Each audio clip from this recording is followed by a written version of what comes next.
Assalamualaikum warahmatullahi wabarakatuh. Subhanallah walhamdulillah wala ilaha illallah wallahu akbar wala haula wala quwata illa billahil aliyil azim. Alhamdulillah pagi hari ini Radio Republik Indonesia Cirebon kembali menemani Anda, dan Religi Pagi akan menghadirkan kajian mengenai santri berdaya menjaga martabat manusia.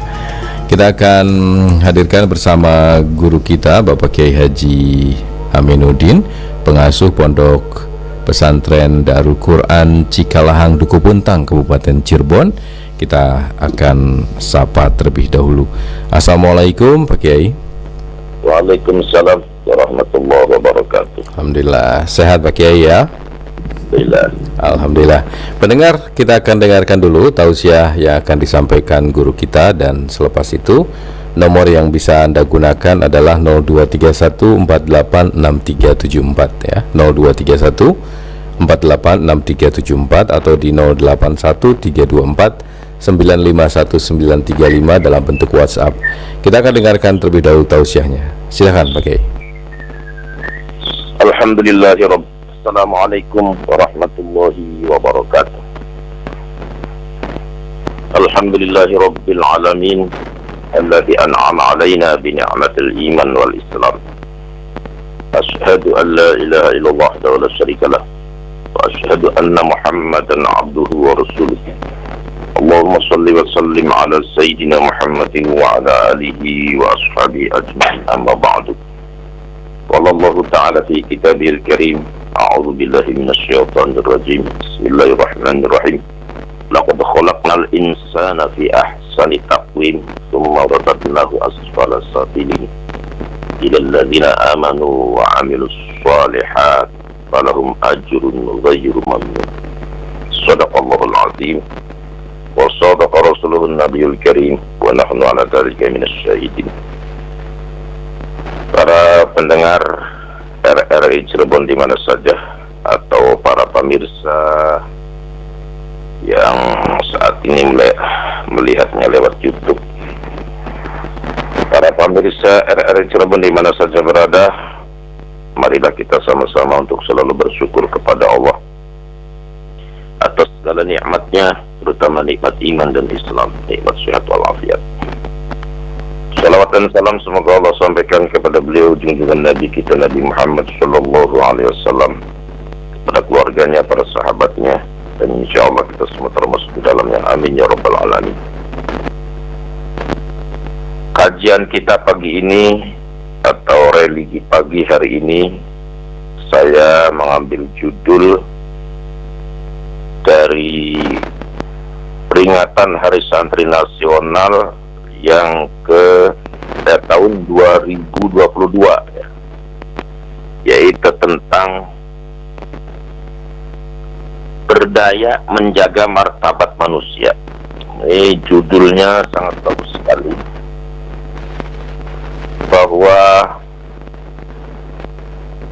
setiap makhluk Allah itu mempunyai martabat.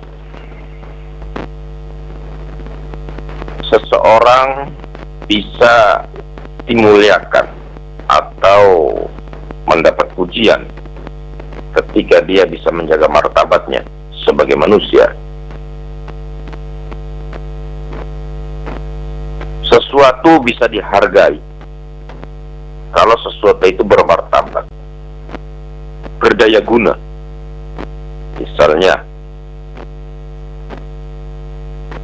satu burung yang harganya sampai 10 juta ya, padahal itu burungnya kecil, dia kok dihargai 10 juta karena punya martabat. Apa martabat atau keistimewaan pada suaranya, gitu loh ya. Tapi lain dengan kalau kita membeli kambing. Kambing bisanya mahal itu karena dagingnya gemuk ya, karena dagingnya banyak gitu ya. Nah itulah martabatnya kambing, ya ada pada dagingnya. Martabatnya burung perkutut ada pada suaranya. Nah ketika kambing itu kurus dan burung itu tidak bisa tidak bersuara bagus, maka dia tidak berdaya guna hidupnya. Oleh karena itu, manusia juga seperti itu. Manusia akan mulia dan berdaya guna hidupnya apabila menjaga martabatnya. Apa itu yang disebut martabat bagi manusia?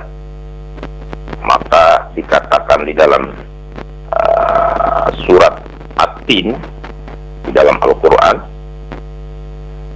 laqad khalaqnal insana fi ahsani taqwim thumma radadnahu asfala safilin ilal ladzina amanu wa amilus shalihat falahum ajrun ghairu mamnun. Nah, inilah. Jadi manusia adalah makhluk paling sempurna bentuknya, diciptakan oleh Allah sempurna. Dari mulai jasadnya sempurna, cantik, ganteng. Kalau diberi kacamata tambah ganteng, tambah cantik. Begitu juga baju setiap hari ganti, modelnya, yang penting punya modal. Nah, itulah manusia. Tetapi manusia itu sendiri kalau tidak menjaga martabat, maka akan jatuh lebih terpuruk daripada binatang yang lain. Apa martabat manusia itu? Di situ dijelaskan ilal ladzina amanu wa amilus shalihat. Maka martabat bagi manusia adalah iman dan amal soleh. Ketika manusia menjaga iman dan amal soleh, berarti ia menjaga martabatnya itu sendiri. Oleh karena itu, pada pagi yang berbahagia ini, marilah kita sama-sama untuk menjaga martabat kita sebagai manusia. Ketika manusia bisa menjaga iman dan Islamnya, amal solehnya, maka hidupnya akan berdaya guna. Akan berdaya guna, artinya apa? Akan memberikan manfaat kepada diri sendiri, keluarga, dan masyarakat. Maka di hari santri yang tahun 2022 ini, judulnya seperti itu. Apa hubungannya dengan santri? Jelas bahwasanya di setiap masyarakat, di setiap daerah, pasti di situ ada santri. Ya, ada yang santri setiap hari dia menjadi imam di masjid dan musola. Ada juga yang setiap hari ngimami tahlil. Ada juga yang setiap hari mengajar di sekolah-sekolah. Nah, itu kan santri. Itu artinya menjaga, gitu, menjaga martabat manusia. Dan para santri itu biasanya dia tidak mengharapkan gaji, honor, ya, seikhlasnya. Nah, itulah ya hebatnya santri. Ittabi'u man la yas'alukum ajran wa hum muhtadun. Ikutilah orang-orang yang dapat petunjuk mereka dalam mengajarkan agama, tidak mengharapkan bayaran dan tidak mengharapkan honor, tapi mengharapkan hanya ridha Allah Subhanahu wa ta'ala. Maka keberadaan santri di masyarakat itu sangat dibutuhkan sebagai benteng moral, sebagai benteng akhlak bagi masyarakat, dan sebagai mengawal daripada kehidupan masyarakat agar tetap berada dalam berdaya guna dan bermartabat. Ketika seseorang sudah berdaya guna dan bermartabat, maka akan dinaikkan derajatnya oleh Allah menjadi orang yang istimewa. Maka di dalam Al-Quran dijelaskan, untuk meningkatkan martabat itu, ya, agar manusia lebih istimewa lagi, maka harus dengan ilmu, baik ilmu pengetahuan agama atau ilmu pengetahuan umum. Yarfa'illahu alladhina amanu minkum walladhina utul ilma darajat. Allah akan mengangkat harkat derajat orang yang punya iman dan punya ilmu. Nah, inilah. Jadi kalau kita sebagai orang tua ingin anak-anaknya naik derajat, mulia, maka saat ini yang paling tepat adalah masukkan ke pondok pesantren. Kenapa? Karena anak-anak kita 24 jam sholat berjamaah. Kalau di rumah tidak mungkin. Anak-anak kita bisa hafal juz amma, anak-anak kita bisa baca kitab kuning. Itu tidak mungkin belajar di rumah. Kenapa? Karena di rumah itu banyak godaan, banyak tantangan, dan banyak hal-hal yang membuat anak-anak kita itu menjadi sibuk kalau di rumah itu. Maka ya, tempat yang paling tepat saat ini bagi anak-anak kita agar kelak nanti menjadi manusia yang berdaya guna dan bermartabat, maka tempatnya adalah di pondok pesantren. Karena pondok pesantren setiap hari, setiap saat diterapkannya tarbiyah, pendidikan, tahdibun nufus, membersihkan diri pada nufus, jiwa-jiwa mereka, dan ditanamkannya akhlak yang baik, ya, akhlak kejujuran, ikhlas, ditanamkan juga daripada berekonomi, ya, bisa mengatur ekonomi, sehingga para santri yang ada di pondok pesantren selalu mendapatkan bimbingan daripada guru. Pagi hari dibimbing dengan ilmu umum, ya, silahkan santri supaya tidak ketinggalan zaman belajar bahasa Arab, bahasa Inggris, bahasa Jerman, bahasa Mandarin, ya. Begitu juga dipelajari ilmu matematik, ilmu IPA, IPS, ilmu tata negara, ilmu politik. Silahkan di pagi hari santri belajar dengan para guru, baik itu tingkat MTS, SMK, atau SMA. Kemudian malam harinya para santri didoktrin dengan pendidikan ilmu agama, dari mulai ilmu Al-Quran, ilmu kitab kuning, ilmu tasawuf, ilmu akhlak, dan ilmu-ilmu yang lain. Maka kita sebagai orang tua merasa senang, ya, kalau anaknya menjadi manusia yang paripurna. Maka apabila kita menginginkan punya anak yang berdaya guna, bermartabat, sekali lagi masukkan ke pondok pesantren. Yang lebih dari itu, anak-anak kita akan menyelamatkan orang tuanya. Apabila di dalam satu keluarga bapaknya tidak sempat mengajari agama kepada anak-anaknya, ibunya juga tidak sempat mengajarkan Al-Quran kepada anak-anaknya, maka keluarga itu wajib menitipkan anaknya kepada guru, kepada kiai, untuk diajarkannya ilmu agama dan pendidikan Al-Quran. Kalau tidak, maka keluarga itu akan masuk neraka satu keluarga. Kenapa? Karena membiarkan anaknya menjadi anak yang bodoh, membiarkan anaknya tidak ngerti agama. Itu kalau orang tidak ngerti agama, tidak ngerti baca Quran, maka otomatis akan dimasukkan ke dalam neraka dulu. Apalagi orang tuanya nggak mampu, ibunya nggak mampu, nggak sempat misalnya, maka satu keluarga masuk neraka. Dipertanggungjawabkan amal ibadahnya waktu di dunia, begitu juga kegiatan kehidupannya waktu di dunia, karena tidak didasari oleh iman dan takwa, maka satu keluarga akan tersesat ketika anak-anaknya bodoh dan ibu bapaknya tidak mengerti agama. Tapi keluarga itu misalnya tidak peduli dengan pendidikan agama anak-anaknya, maka di akhirat akan masuk neraka satu keluarga. Na'udzubillah, summa na'udzubillah. Bagaimana solusinya? Solusinya adalah orang tuanya harus menitipkan anaknya ke pondok pesantren agar anaknya bisa menyelamatkan kelak nanti di akhirat.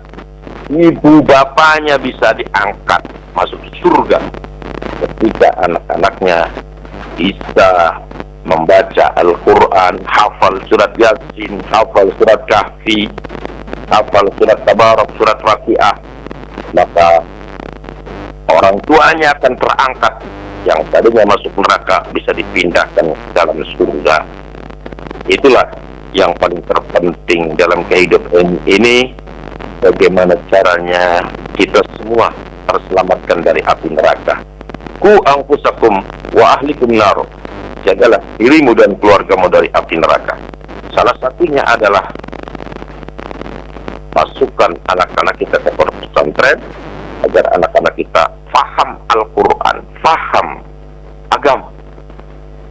Ketika anak-anak kita sudah faham Al-Quran, faham agama, insya Allah kehidupannya akan berdaya guna, manfaat khususnya untuk dirinya dan umumnya kepada masyarakat.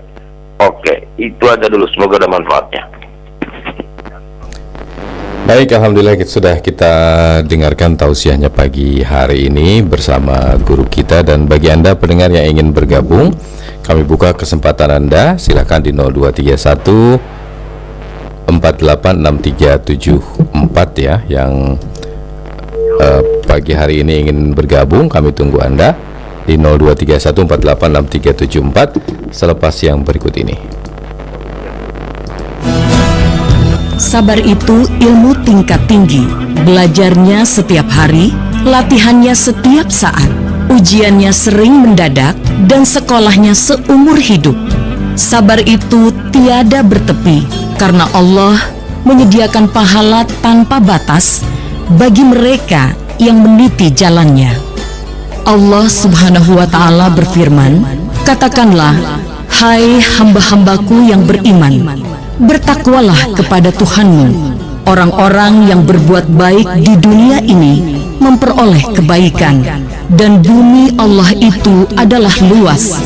Sesungguhnya hanya orang-orang yang bersabar dicukupkan pahala mereka tanpa batas."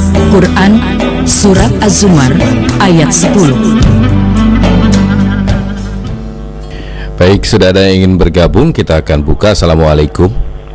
Waalaikumsalam warahmatullahi wabarakatuh. Bung Muhammad Subhan. Baik, Bunda ditemani Indra. siapa Bung Muhammad Subhan? Ditemani banyak, kan ini sekantor udah ngumpul di sini. Salam untuk semua kru. Tuh kru, dengerin gak tuh, Bu? Disalamin Bu Indra. Saya dengan Mas Doni, Bu Indra. Oh, Ahmad Doni.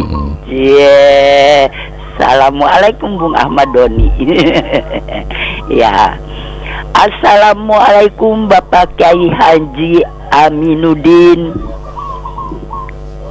Assalamualaikum warahmatullahi wabarakatuh. Ini kuota habis nih, jadi nggak bisa ini chatting di YouTube. Orang tinggal di kampung nih harus beli kuota aja ke kota. Pak Kiai, mengenai santri ini, saya tadi mendengar sampai 3 kali Pak Kiai mengatakan, masukkanlah putra-putri, tentunya saya sekarang cucu mungkin, ke pondok pesantren supaya jadi santri. Memang kita lihat ada hari santri, tidak ada hari pelajar ya Pak Kiai. Jadi saya ingin bertanya, apa kelebihan santri ini dengan pelajar yang masuk sekolah formal itu ya? Karena untuk santri-santri didikan era yang lalu yang sekarang sudah ada di masyarakat ini, kelihatannya yang membangun perekonomian di negara kita ini justru bukan orang-orang dari pesantren. Ya banyaknya yang sekolah formal itu. Sementara para lulusan pesantren itu diperlukan, kalau ayo baca doa, nah ini dari sini gitu. Ayo ceramah, nah ini dari pesantren ini, begitu. Nah, begitu yakinnya Pak Kiai untuk lebih mengarahkan putra-putri ini untuk masuk pesantren. Apa sebabnya? Terima kasih Pak Kiai Haji Aminuddin. Terima kasih pula Bung Muhammad Subhan dan kasih Ahmad Doni beserta kru lainnya. Assalamualaikum warahmatullahi wabarakatuh. Waalaikumsalam warahmatullahi wabarakatuh. Kita akan jawab sambil menantikan yang lain. Silahkan Pak Kiai. Ya, pertanyaan sangat bagus sekali ini ya, menantang. Keistimewaan santri dengan pelajar-pelajar yang lain ya tentunya berbeda ya. Kalau santri itu berarti sudah siap, di samping mempelajari ilmu-ilmu yang lain juga siap untuk menjadi pejuang agama. Itu ya paling terpenting. Jadi di dalam satu kitab itu derajat yang paling tinggi setelah kenabian adalah orang yang mencari ilmu agama, ya, atau santri lah gitu. Itu betapa mulianya menurut Islam santri itu. Karena satu tadi, derajat yang paling tinggi setelah kenabian adalah thalabul ilmi, orang yang mencari ilmu agama. Bahkan di dalam hadis yang lain, orang yang mencari ilmu agama itu akan didoakan oleh seluruh makhluk, ya, baik itu makhluk yang ada di langit, bahkan sampai ikan yang di dasar laut itu akan mendoakan. Kemudian yang ketiga, kalau seorang ibu punya anak sedang pesantren, ya, itu usahanya nilainya perjuangan, karena untuk membesarkan anaknya itu banyak ya keistimewaan daripada santri itu. Kalau menurut pandangan agama itu banyak banget ya. Itu hanya sepintas kilas saja. Di antaranya derajat yang paling tinggi setelah kenabian adalah orang yang sedang mencari ilmu agama. Orang yang sedang mencari ilmu agama itu pada dasarnya adalah orang yang sedang mencari cahaya Allah, mencari hidayah Allah, ya, untuk menjaga daripada agama itu sendiri. Banyak sekali ya keistimewaan yang menyangkut tentang santri. Nah, sementara pelajar-pelajar yang lain, ya, mereka itu belajar hanya fokus untuk dunia saja, gitu loh. Fokus untuk dunia, cita-citanya ada yang inilah, itulah, dan lain sebagainya. Kalau santri tidak, untuk kehidupan dunia diserahkan kepada Gusti Allah, gitu loh, ya. Tetapi untuk santri saat ini lebih daripada santri-santri yang dulu, gitu ya. Kalau santri-santri yang dulu di pesantren hanya belajar agama, kitab kuning, hafal Quran. Sekarang masih tidak. Pesantren sekarang sudah punya pendidikan formal. Jadi sudah bisa bersaing dengan mereka, gitu. Sekarang sudah banyak santri-santri yang jadi DPR, yang jadi ketua MPR. Santri-santri yang jadi presiden, bahkan wakil presiden, ya kan? Betul. Mereka itu santri. Dan santri itu dalam kepemimpinannya tidak lepas dari syariat Islam, walaupun tidak ditonjolkan, ya, tapi tidak lepas dari syariat Islam. Walaupun tidak ditonjolkan syariat Islam. Kita lihatlah gaya-gaya pemimpin yang santri, gaya-gaya pemimpin yang bukan santri kan beda, gitu. Gitu ya. Jadi banyak sekali keistimewaan daripada santri, ya, makanya saya yakin sekali dengan majunya santri, maka Indonesia bisa maju, martabat akan terangkat. Siapa sih yang mau ngimami tahlil kalau ada orang-orang mati di sekitar kita? Kalau nggak ada santri, tidak mungkin, ya, tamatan SMK langsung bisa ngimami tahlil, nggak mungkin. Jadi sekarang itu santri itu tidak hanya sekedar dibutuhkan seperti garam, tapi sekarang ini santri sangat dibutuhkan sekali, ya. Sekarang TNI, polisi itu ingin sekali, ya, santri itu jadi polisi, gitu, jadi TNI, supaya citra polisi yang saat ini sekarang dengan terpuruknya kasus Sambo itu, ya, mudah-mudahan terangkat dengan banyaknya santri masuk jadi polisi. Sekarang seperti itu malah, ya, TNI. Kemarin saya ikut istighosah dengan Korem 0 berapa itu ya di Sunan Gunung Jati. Luar biasa itu. Termasuk memperingati Maulid Nabi, juga di dalamnya memperingati Hari Santri Nasional. Kemudian yang paling penting sekali keistimewaan santri itu adalah kalau pelajar-pelajar yang lain membangun pembangunan dohir seperti jembatan, membangun jalan, Tapi santri itu adalah membangun spiritual, membangun akhlak. Itu yang tidak terlihat oleh manusia banyak, ya. Orang bisa menghormati orang tua, orang bisa naik haji, bisa umroh, bisa bersedekah, membangun masjid, patungan, sedekah. Itu kalau tidak ada fatwa ulama nggak akan mungkin. Jadi ada membangun fisik, ada membangun apa istilahnya jasad gitu, fisik dan membangun fisikis, atau membangun moral dan ada membangun apa istilahnya fisik gitu ya. Ada yang kelihatan mata, ada yang tidak kelihatan mata. Dan santri itu adalah bagiannya membangun yang tidak kelihatan mata. Bagaimana kalau tidak ada kiai kampung, kalau tidak ada santri, kalau tidak ada ulama di negeri ini, manusia akan menjadi binatang. Kenapa? Ya karena tidak tahu halal haram. Itu loh. Jadi membangun akhlak itu penting. Oke, itu aja semangat. Baik. Silakan yang ingin bergabung kembali, kami buka lagi 0231486374. Tadi sempat berdering, boleh digunakan kembali ya. Anda yang ingin bergabung di 0231486374. Selamat pagi buat Ibu Rohyati ini mungkin ya. Assalamualaikum Pak Kiai, mau bertanya, bagaimana kalau orang tuanya buta agama dan tidak mampu, pengen masukin anak ke pesantren, bagaimana caranya? Silahkan Pak Kiai. Ya, caranya ya berarti harus ngaji di situ kiai setempat gitu ya. Kan banyak sekarang kiai-kiai yang di kampung kita itu, nggak apa-apa, kita antarkan ke kiai kita yang dekat, nitip gitu ya. Karena yang wajib itu sebenarnya orang tua kita. Wajib mendidik agama supaya bisa sholat, wajib supaya mereka itu bisa ngaji, itu ya orang tuanya gitu. Nah, jadi kalau kiai itu sebenarnya menolong gitu loh. Pondok pesantren, madrasah itu menolong. Menolong orang-orang tua yang tidak sempat mengajarkan pendidikan agama kepada anak-anaknya, atau memang orang tua itunya sendiri tidak bisa gitu. Jadi jangan sepele. Ini jangan sepele, ada ayat Al-Qur'annya nih. Maka fid dunya a'ma kana fil akhirati a'ma. Dan surat Al-Kahfi kalau tidak salah. Barang siapa orang yang tidak ngerti agama, tidak ngerti baca Quran, dan dia tidak mau belajar, maka itu akan dimasukkan ke dalam neraka. Atau juga dia akan buta nanti di akhiratnya. Na'udzubillah min dzalik ya.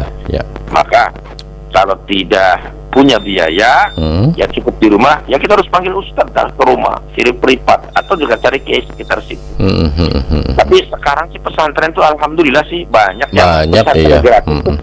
Betul. Seperti saya di sini, kalau memang dia tidak mampu, yatim, ya gratis di sini. Masya Allah. Baik. Betul. Jadi sekarang tidak ada dalil, tidak ada alasan anak kita tidak pesantren. Di sekitar kita ini satu kecamatan kadang pesantren pasti ada sekarang ya Pak Kiai ya, banyak. Betul. Ya. Jadi kalau nanti di akhirat ditanya, kamu kenapa nggak bisa ngaji Quran? Waalaikumsalam warahmatullahi wabarakatuh. Ini mohon maaf Ustaz sebelumnya. Kita tuh memilih pondok pesantren yang baik itu bagaimana ya Ustaz ya, gitu. Soalnya kan, halo. Langsung aja Pak, jangan dengar di YouTube ya. Di gitu. Telepon aja, di telepon. Biar nggak delay. Ya, langsung. Silakan langsung Pak. Memilih pondok pesantren yang baik itu bagaimana Ustaz ya? Soalnya banyak ini kejadian yang di pondok, kejadian yang kita titipkan ke anak-anak kita, tapi akhirnya banyak kejadian yang kurang terpuji gitu hari ini kan. Nah itu jadi kita tuh sebagai orang tua sangat khawatir gitu. Cara memilihnya berarti ya Pak? Cara memilih pondok pesantren yang ya. Ya gitu aja tuh Mas. Terima kasih Pak Acep. Ya? Iya. Suaranya soalnya double sama Dirjo ya. Bukan double, itu delay Pak. Iya gitu. Iya. Makanya kalau menelpon dengarkannya di teleponnya saja ya, biar tidak delay. Oh gitu. Iya. Ya, siap. Terima kasih Pak Acep. Assalamualaikum. Waalaikumsalam warahmatullahi wabarakatuh. Ini senada juga nih Pak Kiai, ada yang bertanya mirip-mirip nih Pak Kiai. Kalau tadi Pak Acep bilang gimana caranya memilih pondok pesantren gitu ya. Ini juga ada dari 083109 sekian-sekian. Ini mohon maaf mungkin kalau agak kasar Pak Kiai. Halo? Halo. Ya, ini kalimatnya begini, mohon maaf. Saya pernah ada di minimarket dan datang banyak santri sedang berbelanja, tapi kok maaf Pak Kiai, ngomongnya pada kasar dan tidak mencerminkan santri. Itu bagaimana Pak Kiai, katanya. Ini mungkin sekaligus menjawab yang Pak Acep ya Pak Kiai ya, silakan. Betul, ya itu pertanyaan bagus sekali itu ya. Ada 2 pertanyaan, akan saya jawab semua itu. Yang pertama tentunya kalau kita orang NU ya carilah pesantren yang berbasis NU ya. Ya, seperti saya juga ini berbasis NU. Jadi cari sanad gurunya, tepung taruh kancing Nabi, terus cara pengajarannya juga kalem gitu loh, tidak memaksakan diri. Tidak memaksakan kepada para santrinya. Ya, kalau menghafal Al-Quran ya semampunya, nggak usah dipaksa, karena Al-Quran itu yang wajib tartilnya ya, membaca Qurannya bukan hafalnya gitu. Iya. Bener bacanya gitu ya Pak Kiai ya. Betul. Kemudian cara pengajaran kitab kuning juga itu lembut banget gitu. Dari mulai nahunya, sorobnya, manteknya, balagohnya. Memang pesantren-pesantren NU itu yang sudah bahrul ulum ya. Ilmunya itu seperti air dalam sumur. Masya Allah. Kelihatannya sedikit tenang tapi nyumber gitu loh ya. Karena banyak juga pesantren-pesantren yang muncul baru, teriaknya rame tapi dia kosong di dalamnya gitu loh ya. Tapi kalau pesantren NU itu semakin lama itu semakin mendalami ilmunya, nggak akan habis-habis ilmunya kiainya itu ya. Di samping pelajaran kitab kuning, pelajaran apa istilahnya sekolah, juga di dalam pesantren NU itu ada istilah istighosah gitu ya. Setiap malam Jumat istighosah, baca Yasin bersama, sholat tahajud bersama, kemudian ziarah kubur ke para kiai, mendoakan kepada kedua orang tuanya. Jadi jangan dianggap pesantren-pesantren yang apa istilahnya muncul sekarang ini disamakan dengan pesantren salaf ya. Jangan. Justru yang begitu tuh pesantren-pesantren yang baru muncul sekarang itu, yang gedungnya mewah, bayarannya mahal, ternyata di dalamnya kopos itu loh ya. Tapi kalau pesantren-pesantren yang dulu yang diterapkan oleh saya juga di sini di Darul Quran, saya tetap menerapkan pesantren-pesantren ulama yang dulu gitu ya. Pendidikannya juga tidak begitu memaksakan kepada santrinya, tapi semampunya, sedikit demi sedikit nanti akan jadi bukit gitu loh ya. Jadi inilah pondok pesantren yang berbasis NU ya. Kalau seandainya mau ke Darul Quran juga nggak apa-apa, silakan, saya terima. Jadi sini ada kategori santri mampu, full belajar, bayarnya full ya. Tentunya kan ada di kamarnya juga ada tempat tidurnya, ada apa macam-macam lah kalau yang full ya. Dan ada yang separuh bayarnya, ada juga yang gratis. Itu saya siapkan di sini. Jadi kalaupun tidak di saya juga silakan cari pesantren yang NU, di situ sudah dijamin kualitas keilmuannya, standarnya sambung kepada Nabi Muhammad. Nah, kemudian kalau ada santri-santri yang nakal, yaitu oknum lah, namanya manusia. Manusia itu yang sama, ada yang baik, ada yang tidak baik. Apalagi santri Indonesia ini kan sudah ribuan ya, jutaan. Jadi tidak mungkin lah kalau sudah kategori banyak itu ya pastilah ada oknum yang nggak baik gitu loh. Tapi kan segelintir manusia segitu saja ya. Masih banyak pesantren-pesantren yang bagus, santri-santri yang baik itu masih banyak. Jangan diambil daripada contoh yang jeleknya ya. Kita ambil yang baiknya gitu loh. Karena jare wong Jawa sih bakal wong seneng beli kurang pengalem, wong sengit beli kurang penganggit gitu loh. Jadi mandang pesantren jangan yang negatifnya saja. Itu sih sebagian kecil lah ya kalau ada santri seperti itu. Oke, itu satu dulu. Baik. Ada yang ingin bergabung kembali. Assalamualaikum. Waalaikumsalam warahmatullahi wabarakatuh, Bung MS. Ya, silakan Pak Derubin. Assalamualaikum guru kita, Al-Ustaz Kiai Haji Aminuddin. Waalaikumsalam warahmatullahi wabarakatuh. Jadi masalah santri jilid 2 atau episode kedua, memang setelah kita menyimak dari awal sampai paparan tadi, intinya kita ini menurut saya ini ya, jadi dengan pemerintah mengangkat dari santri, diharapkan supaya pemuda-pemuda Islam yang melalui santri sebagainya, mereka berkembang bahwa mereka menyatu dengan Indonesia. Jadi antara pendidikan umum dan pendidikan agama nanti akan selaras, dan ini nanti tidak dikatakan bahwa santri itu seolah pinggiran. Nah, yang macam demikian dengan diangkatnya hari santri, mudah-mudahan kita semuanya terangkat. Iya. Lah, pondok-pondok tadi yang dikatakan Pak Ustadz, memang kita yakini bahwa di Indonesia ini banyak agamanya, santri-santri, tapi itu semuanya memang karena musimnya begini, jadi ada yang jadi-jadian, ada yang sungguh-sungguh.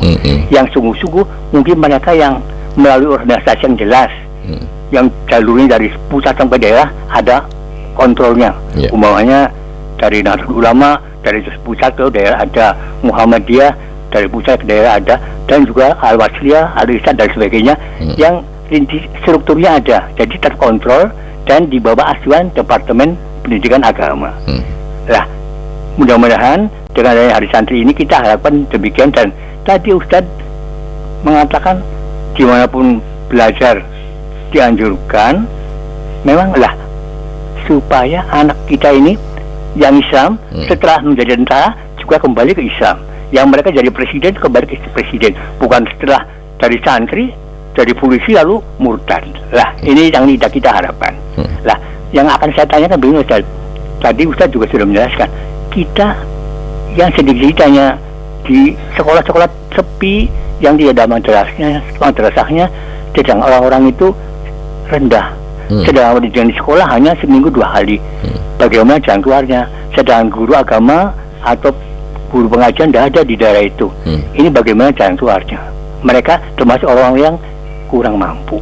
Mohon uraiannya sebagai penjelasan kita semuanya, supaya kita pendengar pada pagi ini mempunyai harapan mereka itu memondokkan anaknya dimanapun berada. Baik. Terima kasih. Terima kasih. Wassalamualaikum warahmatullahi wabarakatuh. Waalaikumsalam warahmatullahi wabarakatuh. Mangga Pak Kiai. Iya, jadi intinya apa yang dikatakan oleh Pak Rubin itu betul sekali ya, bahwa semua ormas-ormas Islam di Indonesia ini dia punya pengkaderan ya. Muhammadiyah, Persis, PUI itu punya pengkaderan. Apa pengikut-pengikut yang apa istilahnya yang paling militan ya. Ya di doktrinnya di pesantren itu ya. Nah, begitu juga NU. Nah, dan di Indonesia ini yang paling terkenal ya, kalau ingin bisa baca kitab kuning ya NU pesantrennya. Kalau pengen hafal Quran juga sama di situ ya.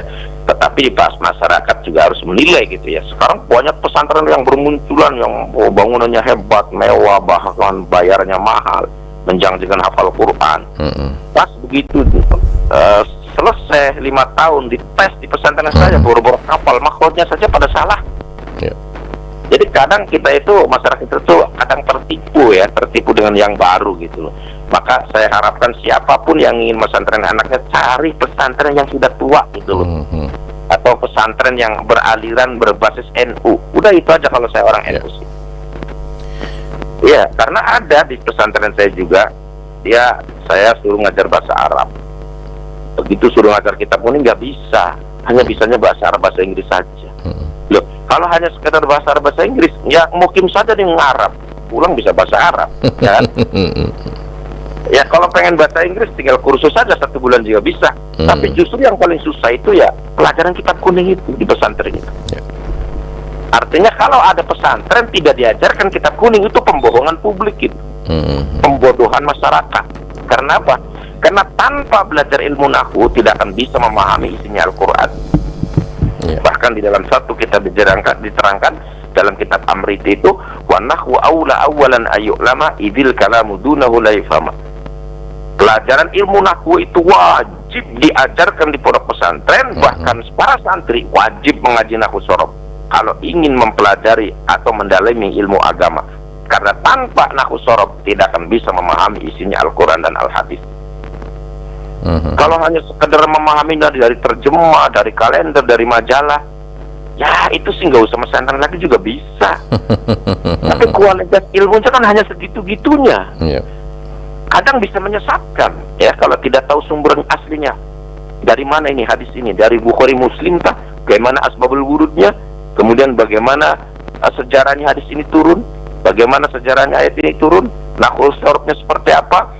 Alhamdulillah kenapa dibaca doma? Kenapa dia nggak dibaca alhamdulillah? Itu kan ada di dalam pembahasan nahwu sorof. Jadi pesantren-pesantren yang tidak ada ilmu nahwu sorof, saya katakan itu pesantren abal-abal.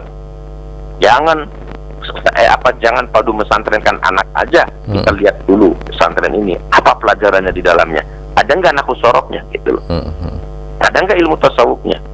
ada nggak tahlilannya, ada nggak marhabanannya gitu loh.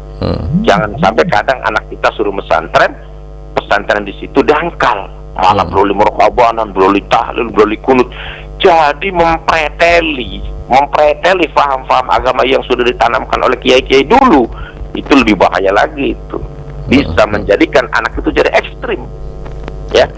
Karena kalau belajar Quran hadis tanpa kitab kuning, maka akan menjadi manusia yang radikal. Bahaya itu. Bahaya ya. Baik, sayang sekali ini Pak Kiai, waktu kita sudah habis ini, tapi boleh dijawab mungkin singkat saja ya Pak Kiai ini, karena sudah habis, tapi sayang kalau tidak ditanggapi ini. Dari Bu Aminah, Assalamualaikum Pak Yai, mau bertanya ilmu apa atau ilmu yang bagaimana yang pertama untuk mengajarkan para santri?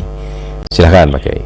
Ya, tadi sudah saya terangkan, kalau khusus untuk santri, karena sudah ada akidah dari rumahnya, maka yang wajib dipelajari di pesantren itu yang pertama adalah nahwu sorof. Itu nahwu sorof, itu yang paling terpenting kalau di pesantren. Baik. Ya. Baik Pak Kiai, untuk menutup acara ini mungkin masih ada yang disampaikan, silahkan.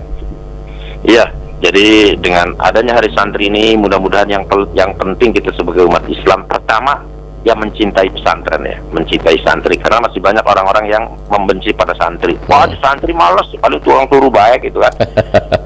Terus malas turu baik. Kalau santri itu jangan dinilai jadi santrinya, ya, tapi dinilai nanti kalau sudah pulang ke masyarakat.